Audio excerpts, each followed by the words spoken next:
You think you've taken the red pill. You think you've woken up to the truth about history. But what if I told you you're still plugged into the matrix? What if I told you that everything you've been parroting about Rome is just another illusion?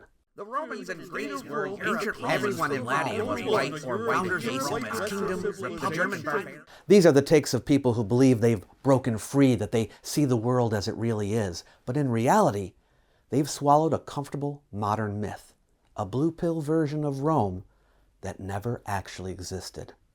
Do you really want to know what happened? Do you actually want the red pill?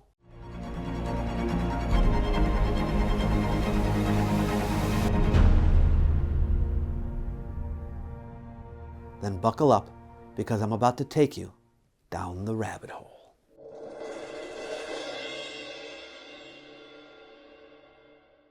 If you've seen The Matrix, you know the idea. Take the blue pill, and you stay asleep in a comfortable illusion, believing what you've always been told. Take the red pill, and you wake up to the truth, no matter how unsettling it is. Well, a lot of people online think they know the real history of Rome, but what they are really versed in is pop culture. Others think they've uncovered hidden truths about Rome and that they're seeing reality while everyone else is lost in fantasy. But here's the irony. These same people are the ones still stuck in the blue pill version of Rome. They've traded one set of myths for another, repeating simplistic, politically convenient narratives instead of looking at what actually happened. In this video, we're going to take the real red pill, the one based on evidence, primary sources, and actual historical scholarship. It's time to unplug from the false history of Rome and see it for what it really was. People living in their illusory pop culture bubble might say something like this. The Romans and Greeks were European.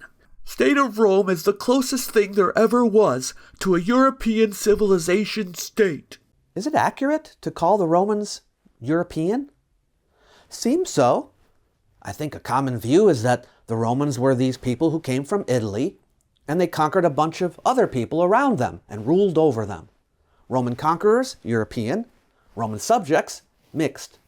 But that's not what happened. Throughout most of Roman history, a Roman was not someone who came from the city of Rome, or even who came from Italy. Are you ready for the red pill? Being Roman was not about where someone came from. There were Romans who had never lived anywhere near Rome, or even in Italy or in Europe. Being Roman was not about genetics. Yes, you could be considered Roman if both your parents were Roman citizens, but you also could become Roman if no one in your family had ever been Roman before. Being Roman was not about language. Latin was the dominant language, legally speaking, but many Romans had other primary languages. Being Roman was not purely about culture either. There were people who fully embraced Roman customs, but were not considered Roman, just as there were people with different cultural traditions that were considered Roman. At its core, Roman identity was a legal status, a matter of citizenship. To ask who was a Roman is to ask a legal question rather than an ethnic one. If you were a Roman citizen, you were Roman. And for those who held it, Roman citizenship was likely the most important part of their identity, more significant than ethnic or linguistic ties. Considering the Romans as a whole, it would be more appropriate to call them Mediterranean rather than European. While the city of Rome was located in Europe, the Roman Empire extended across 3 continents: Europe, North Africa, and Asia. The Mediterranean Sea was at the heart of their world, serving as the empire's primary conduit for trade, culture, and military power. The Romans themselves called it Mare Nostrum, our sea, reflecting their Mediterranean identity. They were not oriented towards Europe. They faced the broader Mediterranean world. Their economy relied on Mediterranean trade networks, their diet was based on Mediterranean staples, and their artistic, religious, and intellectual influences were shared with other Mediterranean cultures, such as the Greeks, Egyptians, and Phoenicians. The Roman Empire's ethnic composition consisted of peoples from Spain to Syria and Britain to North Africa. Many of Rome's key figures, emperors, generals, philosophers were from regions outside of Europe. Anyway, in antiquity, Europe was a geographical region, but was not seen as a unified cultural or political sphere. The modern concept of Europe, as a distinct cultural entity, developed long after the fall of the Western Roman Empire. This is not to say that European civilization wasn't founded on Roman civilization. It certainly was. And in most Western Civ courses, Rome, along with Greece and the Bible, are rightly considered the main foundations of Western civilization. But Western Civ came into existence after the fall of the Roman Empire in the West. The Roman Empire itself was no more a European civilization than Judea was. Clearly true for the empire, but the Republic can be fairly described as European, I think. Caesar understood Gaulish governments as similar to the Roman, with senates and the like, but saw Eastern and Greek governments as alien.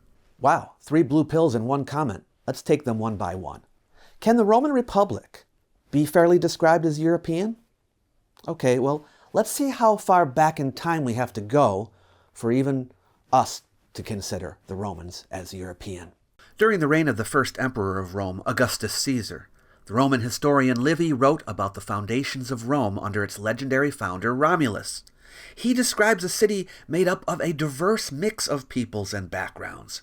According to his account, and others, Rome began as a fusion of Trojan and Latin peoples, producing Romulus, Remus, and Rome's first settlers. Well, guess where Troy is? Asia. Now, it is probably not true that Trojans were the ancestors of the Romans, but we can at least say that you'd never hear even the earliest Romans saying, "Yes, we are Europeans." In fact, Rome consistently represented itself as having multi-ethnic origins, first in regard to the people of Italy, and then expanding outward. Sure, you might say, the Romans wouldn't describe themselves as European, but we, in retrospect, can fairly call them that. The first Romans were a blend of Latins, Faliscans, Umbrians, Etruscans, and Sabines, all from Italy, yes. Pre-Roman Italy was home to at least 6 major languages, 3 religious systems, and dozens of distinct cultural groups. So far, yes, we are dealing with what we might call Europeans. But unlike Greek city-states, which restricted citizenship to exclusive family lineages, Rome, even during the Republic, opened up and expanded its citizen body over time. North African elites gained Roman citizenship through alliances and diplomacy by the late 3rd to 2nd century, before the Christian era. This is during the time of the Republic. One of the earliest recorded non-European Roman citizens was Massinissa, king of Numidia, that's in modern Algeria and Tunisia. He was a Roman ally during the Second Punic War, and his descendants were granted Roman citizenship. The city of Kirta, modern Constantine, Algeria, had Roman citizens by the 2nd century before the Christian era, showing that North Africans were being integrated early on. Greek-speaking Anatolians from Asia Minor, modern Turkey, and Syrians from the Levant were among the earliest non-Europeans to gain citizenship. By the late 2nd century BCE, Roman politicians like Gaius Marius and Sulla began granting citizenship to Greek and Anatolian allies. The Lex Plautia Papiria in 89 BCE, passed during the Social War, allowed non-Italians, including Anatolians and Syrians, to gain Roman citizenship if they had settled in Italy. Julius Caesar was known for granting citizenship to Jewish allies, particularly those in Judea, Alexandria, and Asia Minor. Jewish leaders, such as Hyrcanus II, the high priest and ruler of Judea, received Roman citizenship from Caesar. All of this happened during the period of the Republic. Many Alexandrian Jews also held Roman citizenship by the time of Emperor Augustus, Julius Caesar's son. So the Romans of the Republic period, and particularly in the last couple centuries of the Republic, are not fairly described as European. Rather than rejecting outsiders, Rome succeeded precisely because it had the ability to incorporate different peoples and make them part of the Roman system. The adaptability that they had was a key to their strength. This inclusivity gave Rome access to a larger pool of resources and manpower, allowing it to outcompete rival powers like Carthage and Macedon, which maintained stricter ethnic divisions. Roman expansion was not about tolerance for its own sake. It was a strategic decision designed to ensure military dominance. And when internal conflict arose over citizenship rights, Rome solved the problem by expanding citizenship, not restricting it. Of course, citizenship continued to expand more during the empire. By the early 1st century of the Christian era, citizenship was being granted more widely to individuals in Egypt, North Africa, Syria, and Mesopotamia, making Roman an identity that transcended ethnic and geographic boundaries. The auxiliary military system also granted citizenship to non-European soldiers, including Berbers, Nubians, and Arabs, who served for 25 years. By the 2nd century, Romans of Spanish, Greek, African, and Gallic descent were leading armies, writing literature, and ruling as emperors. And in 212, the Edict of Caracalla granted citizenship to nearly all free people in the empire. During the Republic and Empire, the Romans consisted of Europeans and non-Europeans, if we wanted to use those terms. While we're on the subject, the idea that Rome was once racially and culturally uniform, and that its decline was caused by increasing diversity, is another blue pill idea. The theory has been around for a long time. One of its most infamous proponents was Arthur de Gobineau, who argued that Rome fell because of race mixing, which supposedly weakened the Romans' ability to rule and conquer. However, this claim falls apart when tested against the historical evidence, as the Romans rejected racial or ethnic uniformity from early times. Far from being a homogeneous empire that fell apart due to diversity, Rome was a diverse empire that thrived because of its ability to integrate different peoples effectively. I don't say this for political reasons. This is what happened. To be clear here, the Romans were pragmatic rather than ideologically committed to diversity. While they generally allowed local customs to persist, because suppressing them would be bad for tax collection, this does not mean they were free of prejudice. In fact, Romans often expressed bigoted views about foreigners, even after granting them citizenship. Writers complained about the presence of outsiders in Rome sometimes in deeply xenophobic terms. However, these complaints never stopped the expansion of citizenship, because incorporating new peoples into the Roman system was always more beneficial than excluding them. Despite their prejudices, the Romans repeatedly expanded their definition of who could be Roman, incorporating more peoples into their system as needed. So, the next time someone claims that Rome fell because it became too diverse, remind them that Rome's success was built on diversity. What about this second claim, that Caesar saw Gaulish governments as similar to Rome's? Gaul was located approximately in what is now France. Here's the red pill. While some Gaulish tribes had councils of elders, senates in a loose sense, Gaulish political structures were highly varied and decentralized, and Caesar never equated them with Rome. In the Gallic Wars, De Bello Gallico, Julius Caesar provides detailed observations about the political and social structures of the Gauls, particularly in Book 6, where he contrasts their institutions with those of Rome, while noting some parallels, as anyone might do. Caesar describes the political structure of Gaul, particularly among the Aedui, a prominent tribe, like this.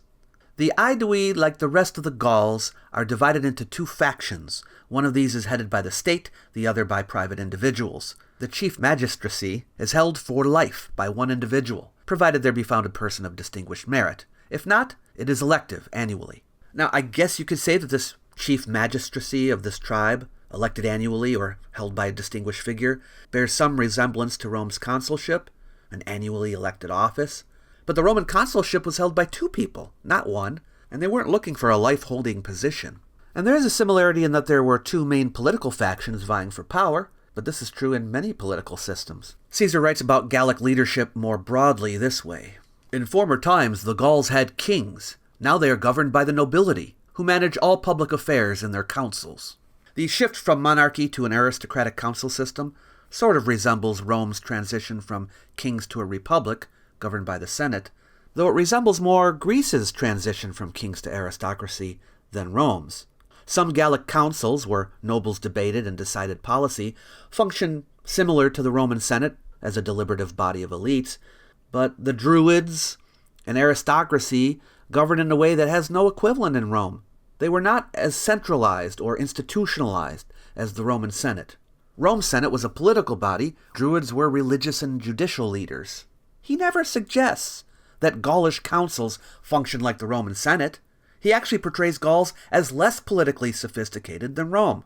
These quotes from the Gallic Wars reflect his attempt to make Gaul comprehensible to Romans by aligning its structures with familiar concepts, while still emphasizing its distinct barbaric character to elevate his own achievements. The reality is that Caesar did not see them as equivalent to Rome's government. The Gauls are excessively devoted to superstition. They sacrifice humans as offerings to the gods. Caesar plays up Gaulish otherness to justify his conquest of Gaul. He portrays them as religiously primitive and in need of Roman civilization. Other Roman writers often stereotype the Gauls as barbaric. The Gauls rush into battle with a reckless bravery, trusting in their size and strength rather than tactics.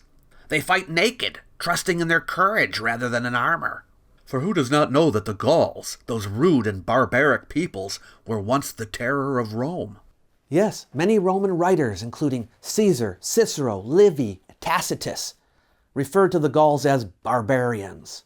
However, this did not always mean primitive or uncivilized in the way we think today. Unlike the Greeks, who used barbaros to describe anyone who didn't speak Greek, the Romans used barbari more flexibly, often to refer to foreign and uncultured peoples outside of Roman civilization. Yes, the Romans represented the Gauls as alien to them. That's the red pill. On the plus side for the Gauls, over time after they were incorporated into the empire, the Roman view of them improved. In the 1st century, Tacitus wrote, "Many Gauls now wear the toga and speak Latin, no longer appearing to be barbarians in anything but name." So the label barbarian was not permanent. Gauls who assimilated into Roman culture were no longer seen as barbarians. What about this third claim? Did Caesar see Eastern and Greek governments as alien? No. In fact, unlike the Gauls, Greeks were not referred to as barbarians. "Captured Greece took captive her fierce conqueror and brought her arts into rustic Latium." Note how the Roman poet Horace presents the Greeks as the civilizers of the Latins.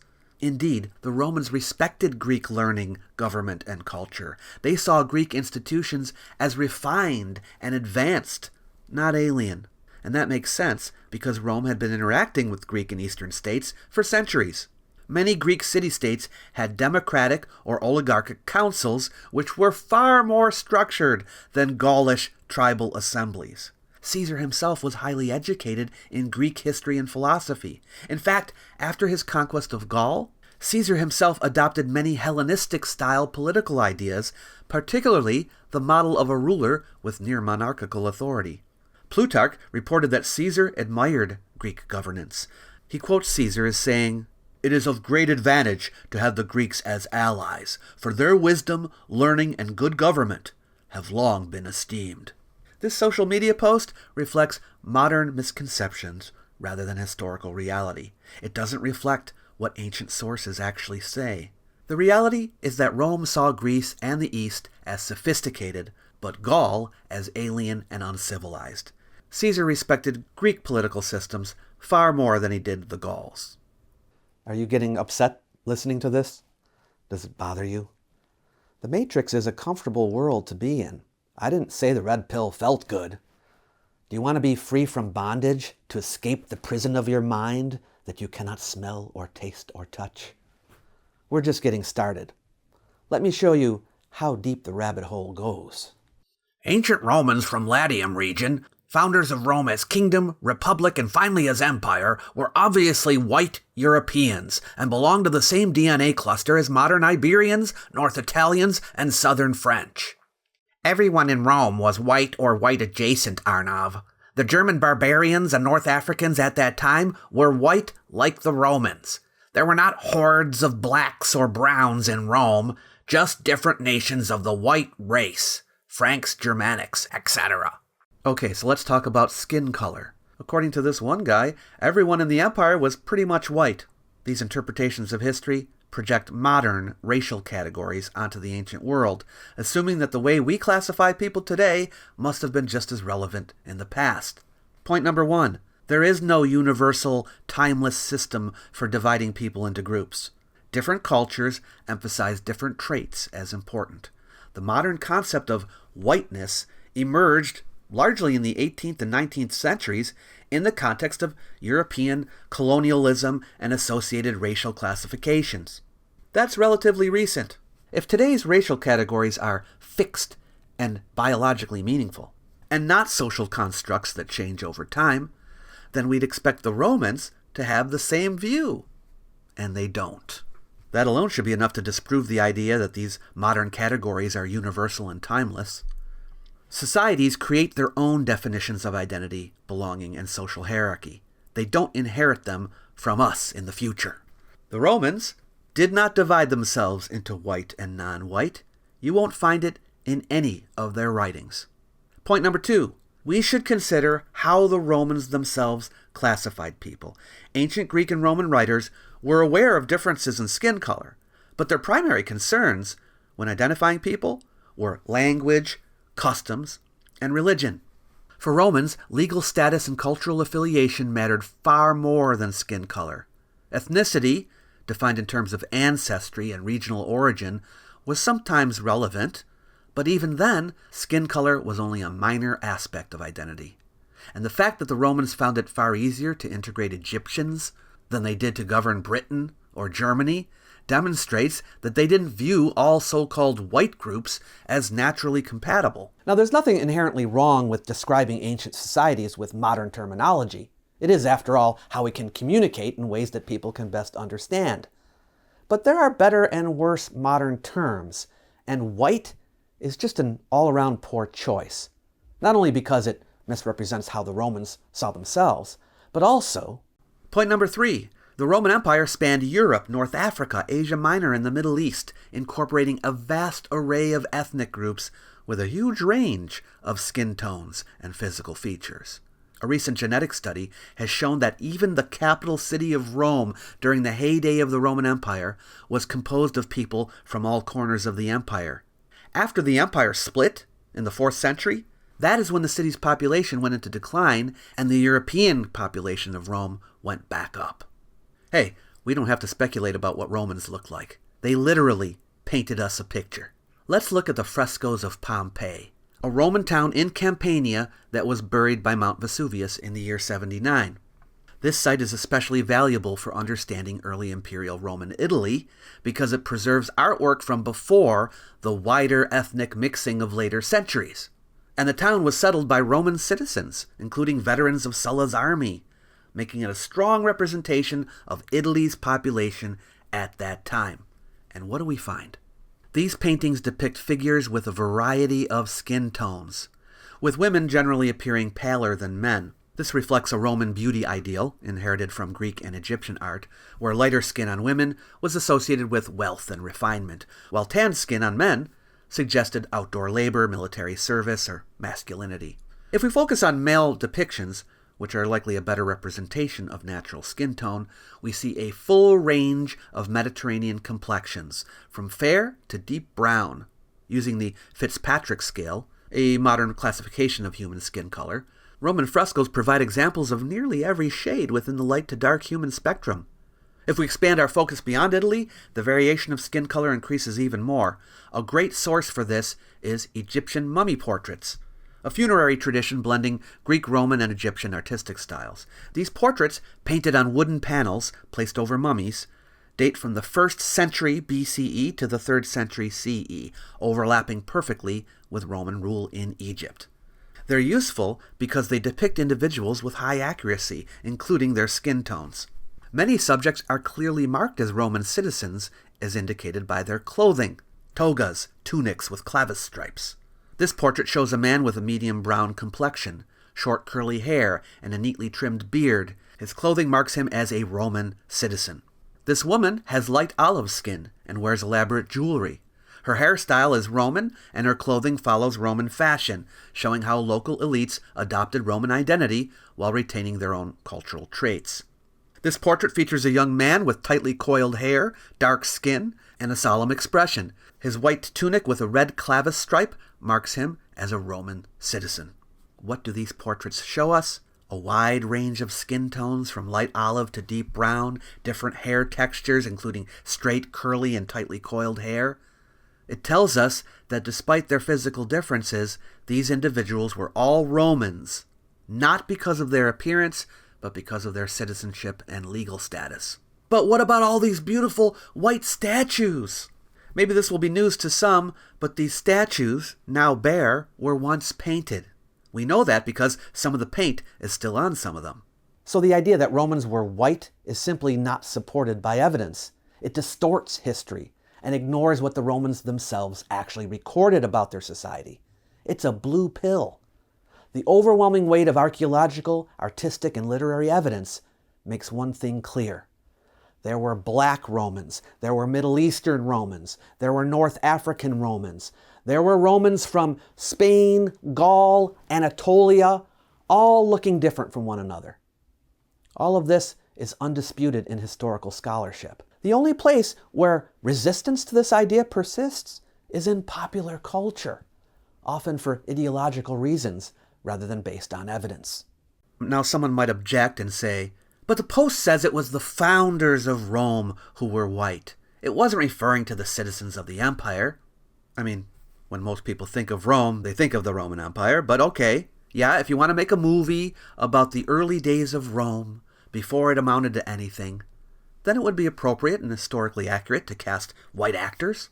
But notice here that he's giving credit to these white people for the creation of the kingdom, republic, and empire.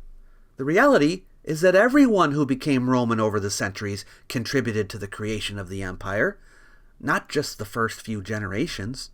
Saying that the original white people are to have the credit is said for political, not historical reasons.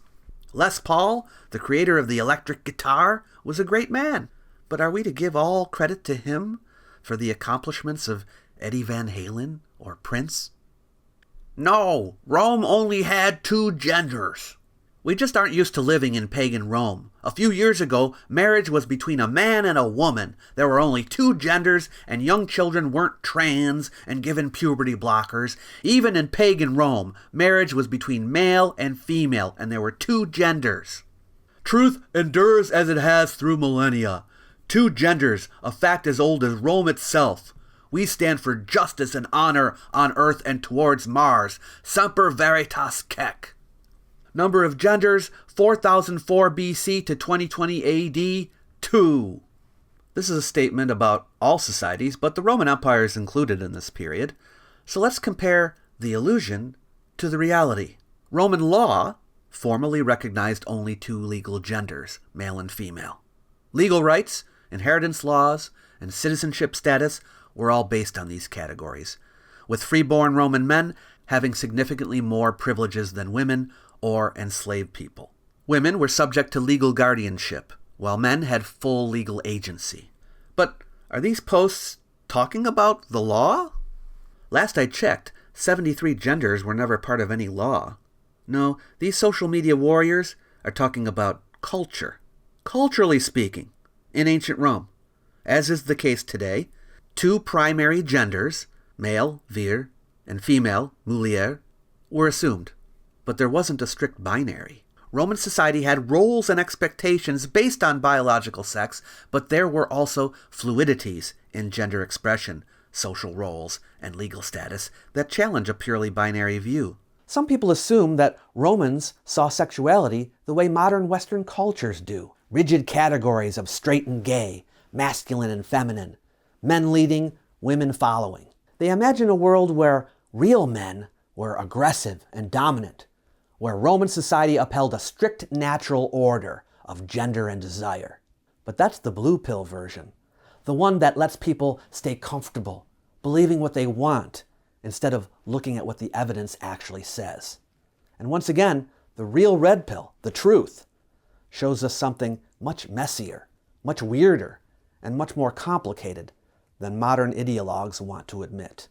Let's look at some examples of gender nonconformity in ancient Rome. The Romans were not blind to the reality that some people don't fit into neat gender categories. For one, they recognized intersex individuals. Romans wrote about people they called hermaphrodites. individuals who possessed both male and female physical traits. They saw them as special, sometimes even mystical. In some cases, they were considered omens. But the fact that Romans had a term for these people shows that they didn't see gender as strictly binary. Even in the legal system, there was recognition of gender beyond just male and female. The famous jurist Gaius even wrote about the legal challenges of intersex individuals, stating that Roman law needed to determine whether someone with both male and female traits should be classified as male or female for inheritance and legal purposes. Roman legal texts, especially the Digest or Pandex of Justinian, provide evidence that Roman jurists grappled with cases of ambiguous sex. In cases where the traits were truly ambiguous, the law sometimes prescribed a compromise or an individualized decision, resulting in different rights than those of persons clearly categorized as male or female. What gender is that? Another example are the spadones, men who didn't conform to the traditional Roman ideal of masculinity. These were often eunuchs, or men seen as soft or effeminate, and they were sometimes used in elite households as personal attendants, often working with women. But they weren't ostracized. They had a place in society. Then we have the Galli, priests of the goddess Cybele, who were ritually castrated and lived out their lives in feminine roles, wearing women's clothing, using makeup, and adopting feminine behavior. Roman writers like Ovid and Martial and Juvenal frequently mention the Galli in a way that highlights their gender ambiguity. Their unique role in the cult of Cybele conferred upon them a socially recognized position that was neither entirely man nor woman, so the Galli occupied a unique social category that did not neatly align with the standard male-female binary. And let's not forget that in Roman society, status often shaped identity more than gender. Many slaves and sex workers occupied roles that blurred gender lines. Enslaved eunuchs were often seen as neither fully male nor female, and male sex workers were frequently described in ways that didn't fit neatly into Roman gender expectations. So the idea that the Romans only recognized two genders? That's pure blue pill thinking. They clearly acknowledged more than two genders, both in their myths and in their legal system. Let's look at one of the wildest myths explaining human sexuality. The Roman writer Phaedrus, around the 1st century CE, tells us that Prometheus, the Titan who shaped humanity, spent a whole day sculpting male and female genitals. But before he could attach them to their respective bodies, the fertility god Liber invited him to dinner.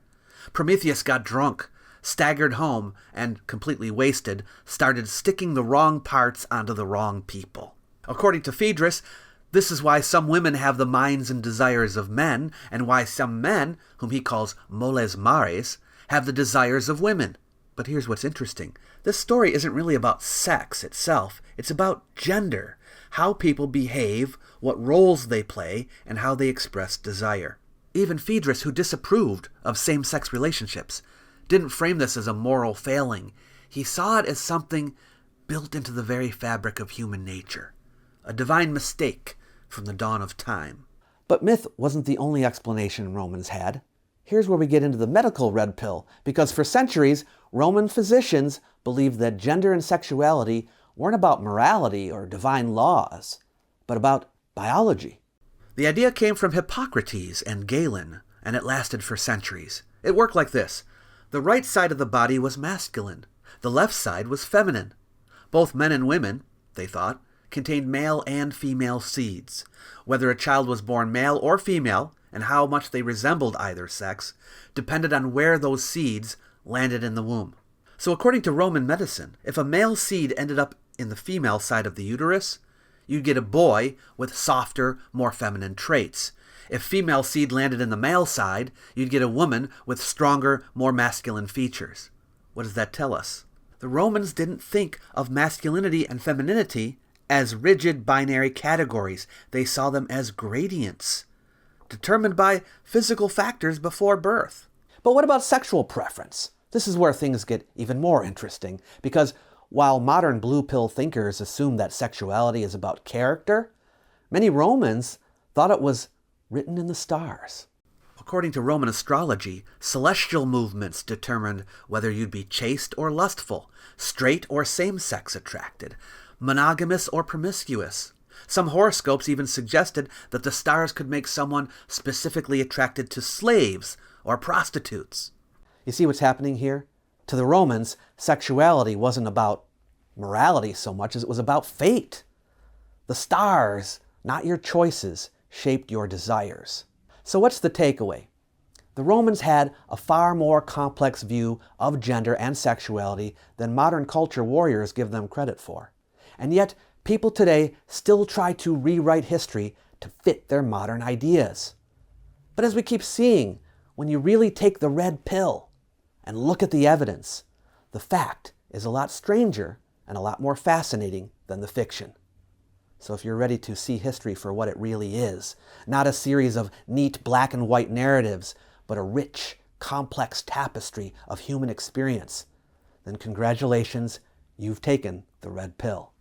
Remember, true understanding comes from embracing complexity, not from clinging to comfortable myths.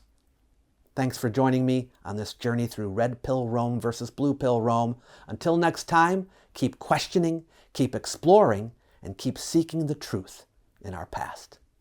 You might like my little e-booklet, Why Ancient History Matters. It's designed to persuade people that the subject is important, even in the modern world. You might also wish to use it to help spread the word. So feel free to share it with someone you know. It's free for anyone who wants it. I've left a link in the description box below the video for you to grab a copy. Catch you later.